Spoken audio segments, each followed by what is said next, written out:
ये हमारा human I and colourful bird का थर्ड वीडियो है। आज के इस वीडियो में बच्चों हम बात करेंगे एटमॉस्फेरिक रिफ्रैक्शन के बारे में। This is Aziz and you are watching a beautiful and cute channel Miss Y education. तो वीडियो स्टार्ट करते हैं बच्चों। हमारा टॉपिक है एटमॉस्फेरिक रिफ्रैक्शन। जैसा कि आप देख रहे हैं ट्विंकलिंग ऑफ स्टार्स, ठीक है। Star seems higher than they actually are. Advanced sunrise and delayed sunset. And the sun appears oval at sunrise and sunset and but appears circular at noon। ये जो सारे फिनोमेना हैं ये किस पर depend करते हैं? ये डिपेंड करते हैं एटमॉस्फेरिक रिफ्रैक्शन पर। इन फिनोमेना को भी हम डिटेल में समझेंगे किस तरह से होते हैं, ट्विंकलिंग ऑफ स्टार्स कैसे होता है, stars seems higher than they actually are, advance sunrise and delayed sunset वगैरह वगैरह सारी बातें आज के इस वीडियो में हम आपसे करने वाले हैं। तो पहले समझे हम एटमॉस्फेरिक रिफ्रैक्शन क्या होता है बच्चों। एटमॉस्फेरिक रिफ्रैक्शन हेडिंग लीजिए, पेन कॉपी लेके बैठा करो, वीडियो को एक बार में कंप्लीट किया करो। तो हेडिंग लिखिए एटमॉस्फेरिक रिफ्रैक्शन। रिफ्रैक्शन वर्ड से एक चीज समझ में आ रही है आपको कि लाइट की क्या हो रही होगी, बेंडिंग। रिफ्रैक्शन से क्या, रिफ्रैक्शन क्या बता रहा है कि यानी कि लाइट जो ट्रैवल कर रही है वो मीडियम चेंज कर रही है, तभी तो भाई रिफ्रैक्शन हो रहा है कि लाइट ट्रैवल कर रही है। अगर मीडियम चेंज नहीं कर रही सीधी चली जाती है वो, लेकिन मीडियम चेंज होने से बेंडिंग होगी लाइट की। एनी हाउ तो एटमॉस्फेरिक रिफ्रैक्शन हमें समझना है when sunlight travel from the sun and enters। Sunlight जो है वो सन से चलेगी, ट्रैवल करेगी, ठीक है। सन से चलती जब वो एंटर करेगी, enter earth's atmosphere, earth atmosphere.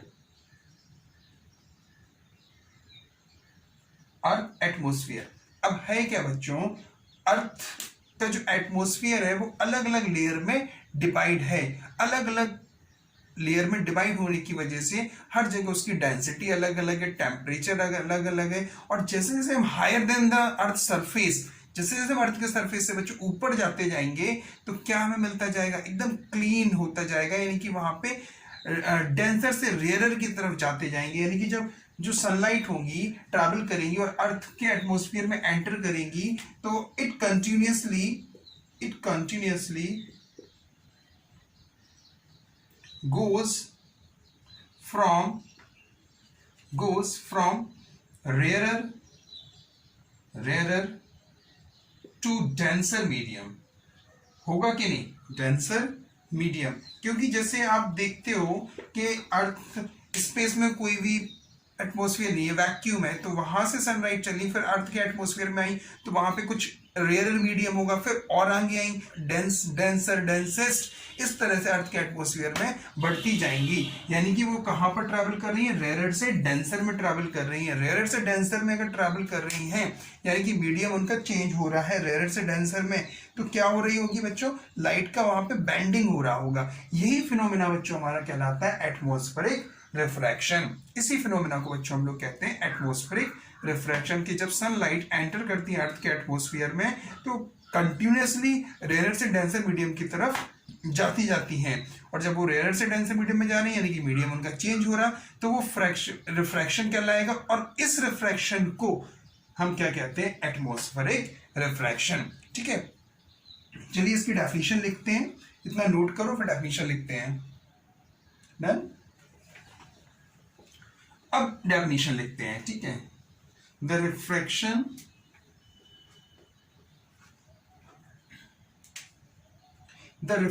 of light, the refraction of light taking place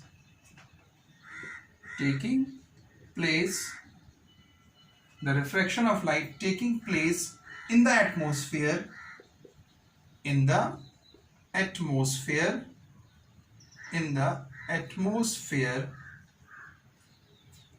the refraction of light taking place in the atmosphere is known as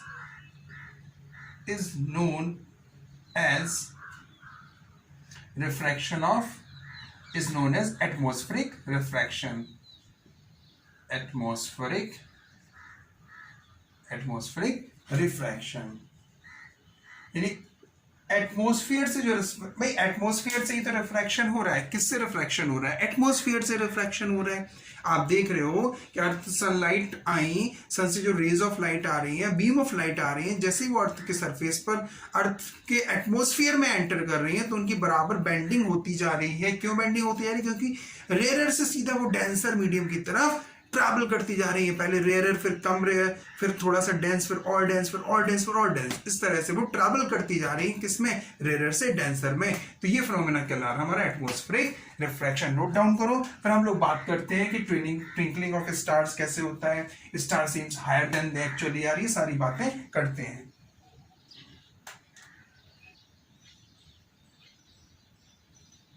done.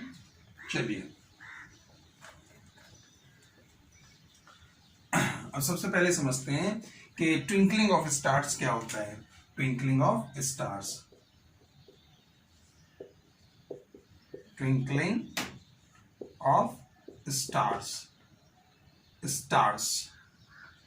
Twinkling of stars. आप देखते हो कि स्टार्स जो हैं, stars sometime कैसे दिखते हैं? Bright, right. और another sometime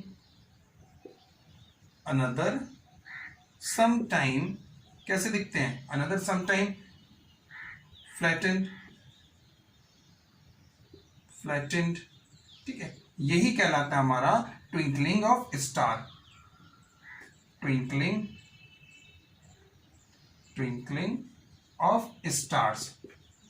ये होता किस वजह से, उसका रीजन भी अभी हम जानते हैं. आपने ये जाना है कि ट्विंकलिंग ऑफ स्टार क्या होता है. स्टार्स क्या होते हैं? कभी कभी वो ब्राइट, कभी चमकने ज्यादा लगते हैं, कभी ज्यादा शाइन करते हैं, कभी फ्लैटन होते हैं, कभी कम शाइन करते हैं. तो ये कहलाता है हमारा क्या? Twinkling of star. अब जानते हैं कि इसका रीजन क्या है. चलिए, होता क्या है बच्चों कि जो सनलाइट है या सन रेज जब एंटर करती हैं अर्थ एटमॉस्फेयर. कहां पर एंटर करती हैं? अर्थ एटमॉस्फेयर में एंटर करती हैं. तो अभी हम पढ़ के आए हैं कि उनका रिफ्रैक्शन होता है. अगर अर्थ एटमॉस्फेयर में एंटर कर रही हैं, यानी कि जो सनलाइट है, सन रेज है या सनलाइट है, वो कहां पर जा रही होंगी? गोज रेयर टू डेंसर में जा रही है. वो जब रेयर से डेंसर में जा रही है तो उनका क्या हो रहा होगा? रिफ्रैक्शन हो रहा होगा. क्या हो रहा होगा बच्चों? रिफ्रैक्शन हो रहा होगा. रिफ्रैक्शन के लिए बिल्कुल हो रहा होगा रिफ्रैक्शन. जब रिफ्रैक्शन हो रहा होगा तो लाइट की बेंडिंग भी हो रही होगी. बिल्कुल हो रही होगी, लाइट की बेंडिंग भी हो रही होगी. तो इसमें होता क्या है बच्चों कि रिफ्रैक्शन, जो लाइट की जो एनर्जी आती है, यहाँ पे सनरेज लिख रहा हूं, सनरेज की बजाय वहां लिख लो स्टार की जो एनर्जी होती है, यानी कि जो लाइट होती है स्टार्स की जो लाइट होती है वो क्या कर रही है? अर्थ एटमॉस्फेयर में एंटर कर रही है. ठीक है.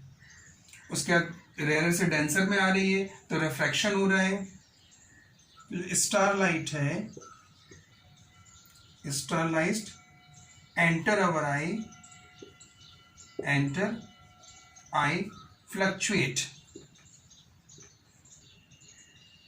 फ्लक्चुएट होती है. ठीक है. फ्लक्चुएट कंटिन्यूअसली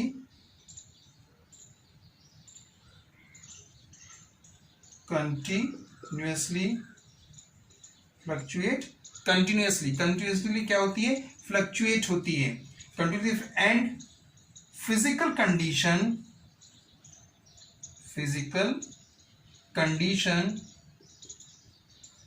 कंडीशन जो होती है, वो फिजिकल कंडीशन भी कैसी होती है? Not constant. टेम्परेचर भी कभी कांस्टेंट नहीं होता है. ठीक है. और रेयर से डेंसर तो होता ही होता है. तो इन सारी कंडीशन की वजह से जो स्टार्स होते हैं, कभी वो ज्यादा ब्राइट दिखते हैं, कभी वो कम ब्राइट दिखते हैं, फ्लैटन दिखते हैं. इसी वजह से स्टार्स जो है ट्विंकलिंग करते हैं. ये रीजन है स्टार का। यहाँ पर लाइट की जगह स्टार लाइट अगर लिखना चाहो तो लिख लो स्टार लाइट, ठीक है। स्टार लाइट जब अर्थ के एटमॉस्फेयर में एंटर करेंगी तो यानी कि रेयर से डेंसर में जा रही, तो रिफ्रैक्शन होना स्वाभाविक है, होगा रिफ्रैक्शन। और जब वो एंटर अवर आई, हमारी आई पर एंटर करेंगी तो वो कंटिन्यूसली फ्लक्चुएट होती है। क्यों होती है फ्लक्चुएट? क्योंकि फिजिकल कंडीशन भी सेम नहीं होती और कांस्टेंट फिजिकल कंडीशन कांस्टेंट नहीं होती है। तो यही कंडीशन है ट्विंकलिंग ऑफ स्टार्स। नोट करिए, फिर हम आपको बताते हैं कि star seems higher than they actually are. Done, चलिए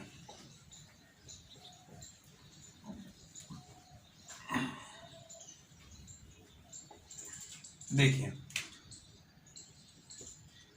star seems higher than they actually are.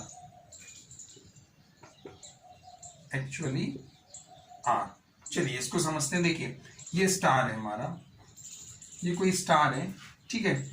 ये हमारी आई है जो कि इसको ऑब्जर्व कर रही है, ठीक है। यहां से इसको ऑब्जर्व कर रही है, कोई आई है, ठीक है। चलिए ये हमने देख लिया कि कोई आई है, यहां से इसको देख रही है स्टार को। अब स्टार लाइट जो है वो एंटर करेगी, यहां पर एंटर करी ये स्टार लाइट, राइट। समझ रहे आप? देखना बात को समझना।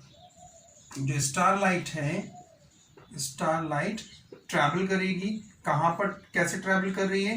वो ट्रैवल कर रही है वैक्यूम, फिर वैक्यूम के बाद किसमें?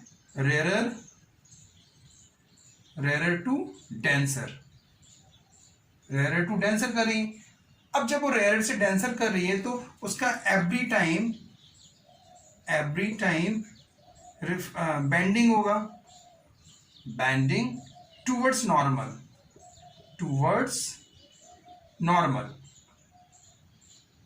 नॉर्मल की तरफ बेंडिंग होगा। तो यहां पे अगर हम देखें तो जब वो यहां पर ये लाइट चली वैक्यूम, फिर ये एटमॉस्फेयर आया, एटमॉस्फेयर आने के बाद यहां पर अगर हम नॉर्मल ड्रॉ करें तो वो फिर से बेंड होगी, ठीक है। फिर से नॉर्मल हमने ड्रॉ किया तो इस तरह से बेंड होते होते वो यहां पर आएगी, फाइनली वो ह्यूमन के आई पर पड़ेगी। कहां पर पड़ेगी? ह्यूमन के आई पर। तो यहां पर हो क्या रहा है बच्चों? डेंसिटी इंक्रीज हो रही है, एंड रिफ्रैक्टिव इंडेक्स भी इंक्रीज हो रहा है। दोनों ही चीजें इंक्रीज हो रही हैं भाई। रेयर से डेंसर में जा रहे हैं तो डेंसिटी इंक्रीज हो रही है और रिफ्रैक्टिव इंडेक्स भी क्या आ रही मीन्स रिफ्रैक्टिव इंडेक्स भी क्या हो रहा है? इंक्रीज हो रहा है। तो प्रोड्यूसिंग फाइनल रे, जो फाइनल रे होगी वो कहां पर शो करेगी? बैकवर्ड, वही मैंने ये बैकवर्ड दिखाई। ये हमारी एक्चुअल पोजीशन है, अब वो बैकवर्ड दिखाने की वजह से उसकी जो अपरेंट पोजीशन होगी, वो अपरेंट पोजीशन ये होगी बच्चों। कहां पर होगी? ये अपरेंट पोजीशन होगी, यानी यहां स्टार हमें दिखाई देगा, ये अपरेंट पोजीशन होगी, अपरेंट पोजीशन। इसी वजह से, क्योंकि वैक्यूम से जैसे ही एटमॉस्फेयर में आए तो रेयर से डेंसर में जा रहे हैं, रेयर से डेंसर में आ रहे हैं, तो नॉर्मल अगर हम ड्रॉ करते हैं तो बेंडिंग होती जाएगी, बैकवर्ड बेंडिंग होती जाएगी, और वो यहाँ पर आई पर जब पड़ेगी तो फाइनली वो बैकवर्ड की तरफ आएगी। तो एक्चुअल पोजीशन से वो थोड़ा सा हमें कैसा दिखाई देगा? सीम्स हायर, जहां पर होता है उससे थोड़ा सा ऊपर हाइट में दिखाई देता है। ये रीजन है इसका, ये नोट करिए। फिर हम लोग ये देखते हैं advance sunrise and delayed sunset. इन सब का रीजन भी बच्चों यही है, एडवांस सनराइज और डिलेड सनसेट का भी रीजन यही है। डायग्राम से समझाते हैं, नोट कर लो, फिर डायग्राम से समझाते हैं चीजें। चलिए डन।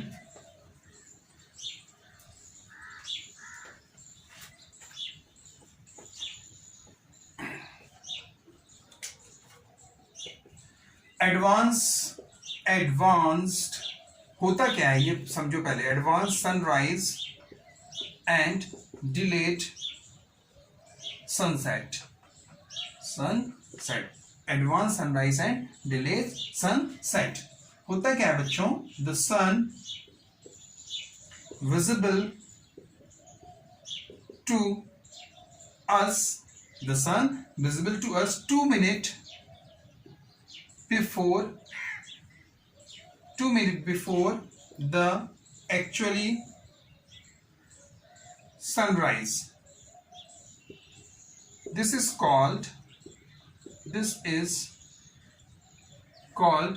advanced sunrise. यानी कि सनराइज होने के 2 मिनट पहले वो हमें विजिबल होता है, ये कहलाता है हमारा एडवांस सनराइज, RISE सनराइज। ठीक है, अब एंड अबाउट 2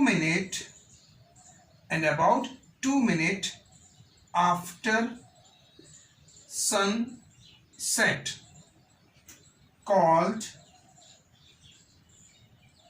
delayed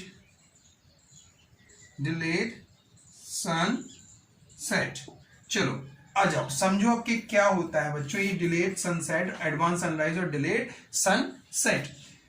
जैसे सूरज उग रहा, सूरज उगने से 2 मिनट पहले, सूरज उगने से 2 मिनट पहले वो हमें विजिबल होगा, तो ये होगा एडवांस सनराइज कहलाता है। और सूरज सेट होने के बाद, डूबने के 2 मिनट बाद तक वो हमें विजिबल होता है, ये कहलाता है हमारा डिलेड सनसेट। आइए समझते हैं कि ये फिनोमेना कैसे होता है। इतना नोट करो, फिर हम फिनोमेना इसका बताते हैं डायग्राम से। डन, चलिए आइए।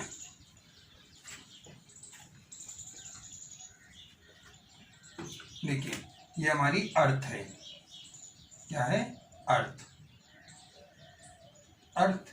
ठीक है, अब कोई बंदा है या बंदी है, वो यहां से इसको पूरे फिनोमेना को विजुलाइज कर रहा है। यहाँ पर उसकी ये आंख है, ये विजुलाइज कर रहा है। ये अर्थ का एटमॉस्फेयर होगा, ये अर्थ का एटमॉस्फेयर होगा। ठीक है, इस तरह से मैंने बना लिया इसका कि अर्थ का ये चारों तरफ एटमॉस्फेयर होगा, होगा कि नहीं होगा। ठीक है, अब हमने माना कि ये हॉरिजन है, ये हॉरिजन हो गया। अब सूरज उगना चालू कर रहा है, क्या करना है, उगना चालू कर रहा है, राइज होना चालू कर रहा है। ठीक है, तो ये हो गया हमारा सन। ठीक है, ये सन हो गया, ये इसकी एक्चुअल पोजीशन है। ये कैसी पोजीशन है, एक्चुअल पोजीशन। अच्छा, एक चीज हमें मालूम है कि जो लाइट ट्रैवल कर रही है, सनलाइट जो ट्रैवल कर रही है, सनलाइट जैसे ही एंटर करेंगे अर्थ एटमॉस्फेयर में, एंटर अर्थ एटमॉस्फेयर,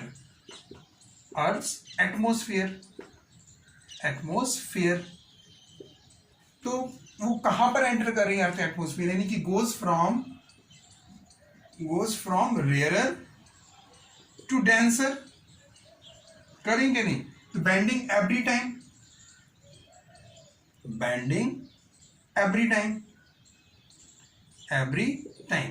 हर टाइम उसकी बेंडिंग होगी। जैसे ये लाइट ट्रैवल हुई, ठीक है, ये लाइट ट्रैवल हुई, यहां पर स्ट्राइक करी, यहां पर जैसे स्ट्राइक करेंगी, ये ट्रैवल हुई तो वो बेंड होंगी, कहां पर, नॉर्मल की तरफ झुक जाएंगी, यहां पर। ठीक है, जब वो यहां पर बेंड होंगी तो इस तरह से वो और बेंड हो जाएंगी, यही फिनोमेना आएगा। तो यानी कि झुकती जाएगी, तो यानी 2 मिनट पहले वो हमें यहां कहीं दिखाई देगा सन। ये इसकी अपरेंट पोजीशन सन की, ये चीज होगी। ठीक है, ये फिनोमेना होगा कि वो बेंड होती जा रही है, क्या होती जा रही है, बेंड होती जा रही है, नॉर्मल की तरफ झुकती जा रही है। जैसे जैसे एटमॉस्फेयर पे हर टाइम, हर लेयर पर हर टाइम उसका एवरी टाइम क्या होगा, बेंडिंग होगी, तो वो झुकती जाएगी, तो एक्चुअली में तो यहां पर होगा, अभी राइज नहीं हुआ होगा, लेकिन बेंडिंग की वजह से वो हमें 2 मिनट पहले दिखाई दे जाएगा। इसी तरह होता है आपका क्या, डिलेड सनसेट का भी यही है कि सूरज डूब रहा है, डूबने वाली पोजीशन देख लें। आइए, डूबने वाली पोजीशन में भी यही होगा, ये है। ठीक है, ये अर्थ है। ठीक है, ये हमने मान लिया कि ये हमारा अर्थ है, ये हॉरिजन है। यहाँ पर कोई बंदा जो है वो पूरे फिनोमेना को विजुलाइज कर रहा है अपनी आंख से। ठीक है, किससे विजुलाइज कर रहा है। अब ये एटमॉस्फेयर आ गया उसका। ठीक, ये हमने मान लिया कि ये एटमॉस्फेयर है। ठीक है, ये और भी होंगी लेयर्स, सिर्फ एक हम आपको यहाँ पर विजुलाइज करा रहे हैं। अब ये डूब गया, ये सन जो है, ये सन की एक्चुअल पोजीशन है, यहाँ पर सन जो है वो एक्चुअल पोजीशन वो यहाँ पर डूब चुका है, लेकिन हमें 2 मिनट बाद तक वो विजुलाइज होगा। यानी कि ये जब एंटर करेंगी, ये लेयर थोड़ा सा और यहाँ पर कर लो ताकि और क्लियर हो जाए। ठीक है, अब जैसे ही वो एंटर करेगी, यहाँ पर हमने माना तो एंटर करेगी, ठीक है, तो क्या होता है कि वो नॉर्मल की तरह बैंड होती है, हर टाइम बैंड होगी, हर लेयर पर बैंड होगी। जैसे जैसे वो चेंज करता जाएगा, रेयर से डेंसर में जाता है, हर टाइम बैंड होगी, तो वो सीधे ना जाके इस तरह से बैंड हो जाएगी। जब बैंड होगी तो वो 2 मिनट ऊपर हमें दिखाई देगा, यहाँ कहीं पर वो दिखाई देगा। जो ये आंख होगी, यानी जो बंदा देख रहा होगा उसको 2 मिनट बाद तक वो दिखाई देता रहेगा, क्योंकि ये बेंडिंग होती जा रही होगी लाइट की। तो यही रीजन है बच्चों कि एडवांस सनराइज और डिलेड सनसेट कि हर टाइम क्या होती है, बेंडिंग होती है जब एटमॉस्फेयर में सनराइज एंटर करती है रेयर से डेंसर मीडियम में। इसी तरह थर्ड वाला ये भी फिनोमेना इसी तरह। ओवल, भाई ओवल क्यों दिखाई देता है? और दोपहर के टाइम, नून के टाइम पे सर्कुलर क्यों दिखाई देता है? ओवल इसलिए दिखाई देता है क्योंकि वो हॉरिजन से नीचे होता है, इसलिए वो बेंडिंग होती है लाइट की, तो वो फ्लैटेंड दिखाई देता है।